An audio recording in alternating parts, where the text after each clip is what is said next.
Hi guys, it's Marty from the exotic country of United States down in southeast corner of Nebraska. If you guys want to see a live stoning, there's a lot of people want to stone me right now. And I'm also going to talk in layman's terms, so some of you Hebrew roots people can be mad at me or not for using the proper names, but I want people to understand this. A friend of mine, a good friend of mine, made this statement to me. I can't see what your problem is with Paul. He says he can't see it. He said he's read my stuff, he's read the teachings and some of the studies, but he just can't see my problem with Paul. And I want to address that question throughout this little video here. And of course I got a few notes here. There's 3 rules that the church has taught us. Rule number 1, we are taught not to question anything in the Bible. Rule number 1, we're not supposed to question anything in the Bible. Number 2, we are taught that everything is God's inspired word. We're taught that everything in there is His inspired word. Number 3, there is no contradictions in the Bible. There's no contradictions in the Bible. All 3 of these, I have scripture to prove that they're wrong. But the church teaches us, you wonder why you cannot see things. It's because all this here, these 3 questions are so grounded into your mind, and like it was mine, that everything, even if I read something, my mind takes it, my presuppositions take it and twist it to make sure it fits in these 3 questions, these 3 rules. See, we need to test everything in the Bible. See, I can give you all the verses, all the studies, everything, but you can't see what the problem is because you're ingrained with a certain beliefs that it literally blocks our minds. How can we know what is a counterfeit and what is original, authentic? What's happening is today I was working at the county courthouse. We're back there again because some of the doors and counters finally came in. And I'm working in the vault room. We call it the zombie safe room because there's brick all around it, 5 layers of brick, 2 feet thick walls, brick ceiling, concrete floor, steel doors. And the thought came to my mind because I'm asking the Father, what is the problem? I'm always trying to find what is the bottom line, what is the heart of it that is blinding us. And if you're taught, if everybody in that vault room who works at the courthouse takes and believes that this is authentic, that this is real, that they've used this all their life, it's got to be authentic, it's got to be right, but they've never seen what the authentic, proper bill is. You see what I'm saying? How do you know what a counterfeit is if you've never studied the original, the authentic one? And so that is the thing that I've been thinking about here.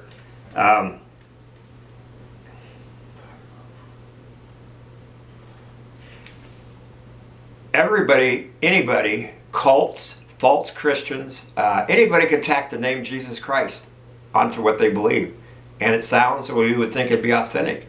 If you take the emblem Chevy, that's why we have copyright laws and why we have all these other different laws that protect emblems and symbols, because the symbol represents the original, the authentic.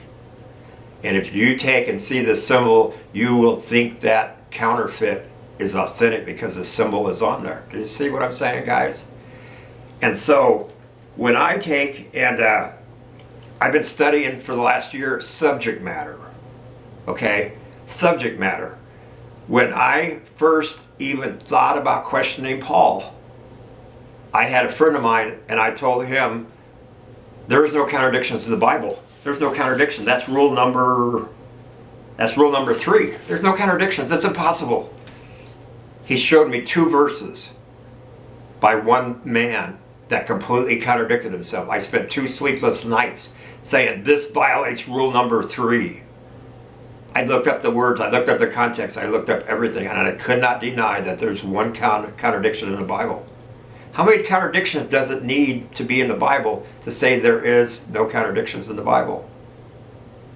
Or, these are God's words. Someone showed me Job, and I looked it up and I read it.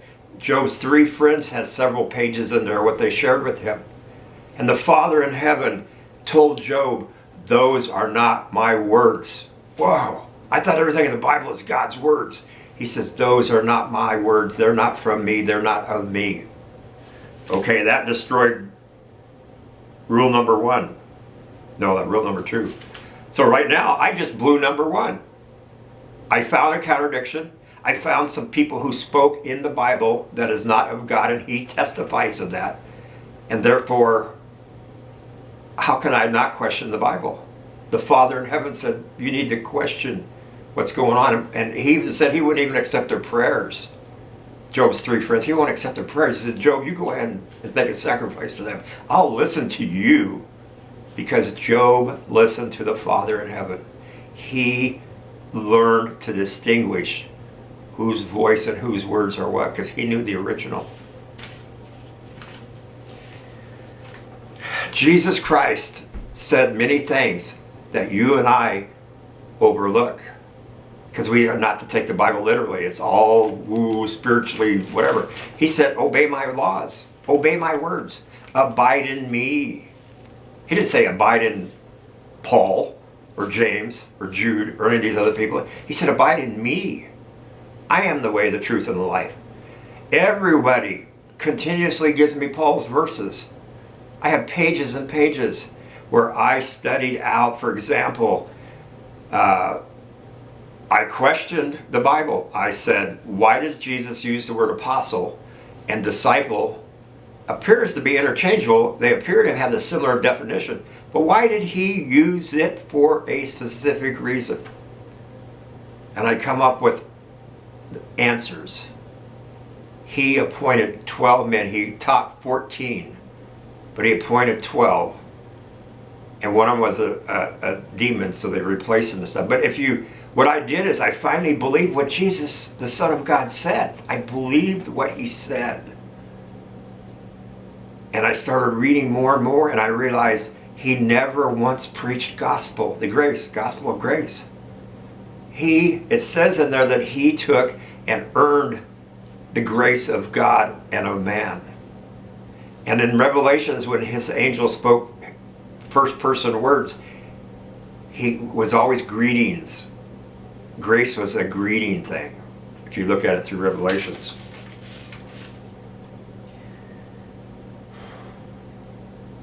See, folks, all this started back when I said, Father in heaven, if your word is true, and I know there's translations and I know all the technicality stuff or whatever, but if your word's true, why is the church so screwed up? People automatically blame man. Yes, blame man. There's a man in the Bible that wants his own gospel.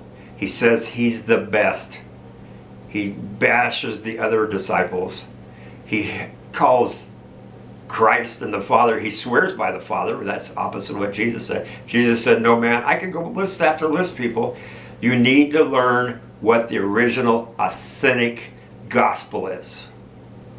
Jesus taught what the Father told him to say. The Father and the Lord Jesus, all through history, they taught the same thing, to repent and obey me.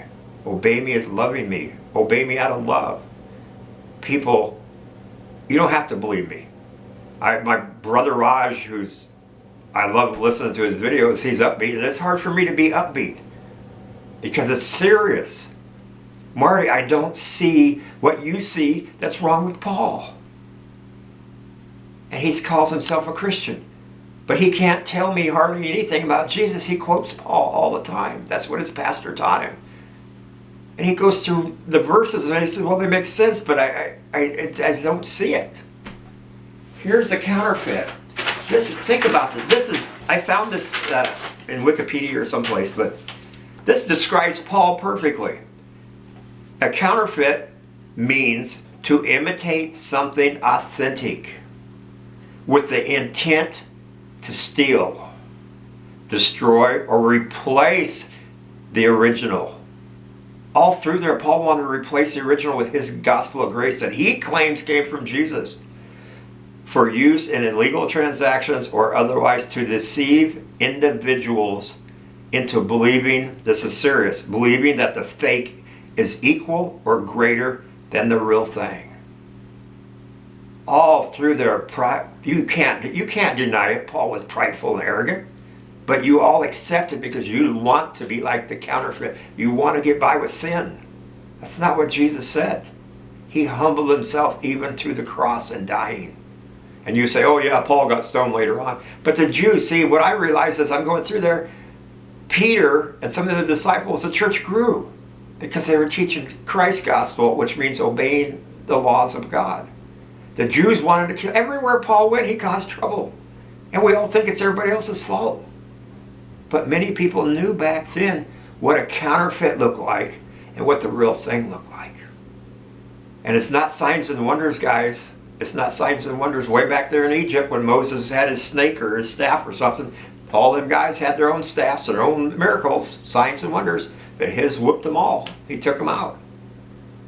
Father, guys, I want to believe and follow the authentic original. I want to do what my Father says in heaven. And I don't care. I've gotten to where I don't care what people. I've been called so many names, it's incredible. Raj knows what that feels like. I long to go to church. I long to fellowship. But to hear the church preach against the original and call the counterfeit better, we need to follow him. That's wrong. That's wrong. Oh, Heavenly Father, thank you so much for all that you're doing. You want to raise a remnant. Lord, you want us to not follow a man.